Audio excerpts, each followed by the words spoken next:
రక్షిత రక్షిత వృక్షో రక్షిత రక్షిత మొక్కల్ని పెంచండి, పర్యావరణాన్ని కాపాడండి. జై శ్రీరామ్. మరి ఈరోజు ఏలూరు జిల్లా హెడ్ క్వార్టర్లో ఉన్నటువంటి జిల్లా పరిషత్ కార్యాలయంలో మరి హిందువులు చాలా పవిత్రంగా పూజించేటువంటి మర్రి చెట్టును 150 సంవత్సరాలు పైచిలుకున్నటువంటి ఒక మహావృక్షాన్ని జిల్లా పరిషత్ కార్యాలయంలో మరి దీన్ని అన్యాయంగా ఇక్కడ పొందడం జరిగింది. దీనికి సంబంధించి 15 రోజుల క్రితం మా దృష్టికి వచ్చింది.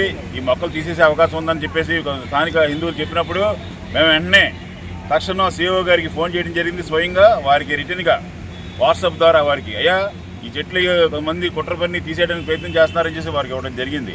అయితే ఎటువంటి చర్యలు తీసుకోలేదు.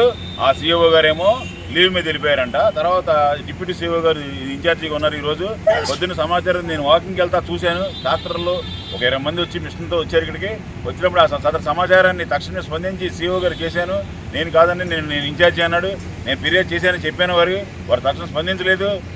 తర్వాత జిల్లా కలెక్టర్ గారికి ఆఖరికి ముఖ్యమంత్రి గారికి కూడా చెప్పడం జరిగింది. ముఖ్యమంత్రి గారు ఒక వాట్సాప్ నెంబర్ ఇచ్చారు, ఏది గుడ్ గవర్నెన్స్ అని చెప్పేసి ఇచ్చారు. దాని మీద సేవలని చెప్పి దాంట్లో కూడా ఫిర్యాదు చేయడం జరిగింది. డిఎఫ్ఓ గారు కూడా చెప్తే దీన్ని ఈ రకంగా కోల్చడం జరిగింది. మరి సగం వరకు కూల్చాక మేము పరిగెత్తుకుని వచ్చి ఇక్కడ మొత్తం ఆఫీసర్లందరికీ దృష్టిలో పెట్టాము.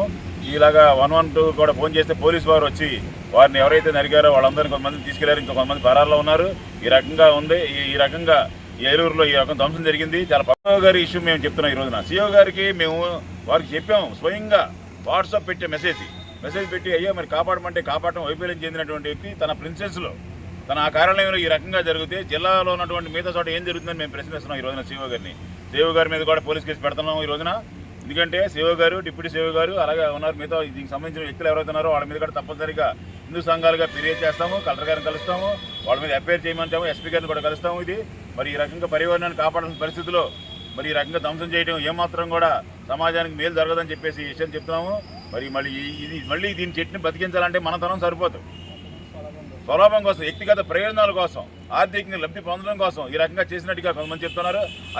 అదే కాకుండా ఈ సందర్భంగా మేము వచ్చినప్పుడు స్థానికంగా ఉన్నటువంటి ప్రజలు ఎవరైతే ఉన్నారో ఇక్కడ ఉన్నటువంటి షాపులు కూడా ఏది జిల్లా పరిషత్ కార్యాలయాలు కూడా షాపులు కూడా అవగాహనలు జరిగినట్టు కొన్ని చోట్ల 10,000కి కొన్ని చోట్ల 45,000కి వ్యక్తిగతంగా లంచాలకి అలవాటు పడి అధికారులు ఇచ్చినట్టుగా కూడా మా దృష్టికి వచ్చింది. మొత్తం ఎన్నిటి మీద విచారణ జరపాలని చెప్పేసి మీ విచారణ డిమాండ్ చేస్తాము. సిబిసిఐడి కూడా ఫిర్యాదు చేస్తాము. దీని మీద కోర్టు ద్వారా కూడా ఒక అడ్వకేట్గా కోర్టు ద్వారా కూడా ఫాలోఅప్ చేస్తాము దీన్ని. ఈ సందర్భంలో కొంతమంది వచ్చి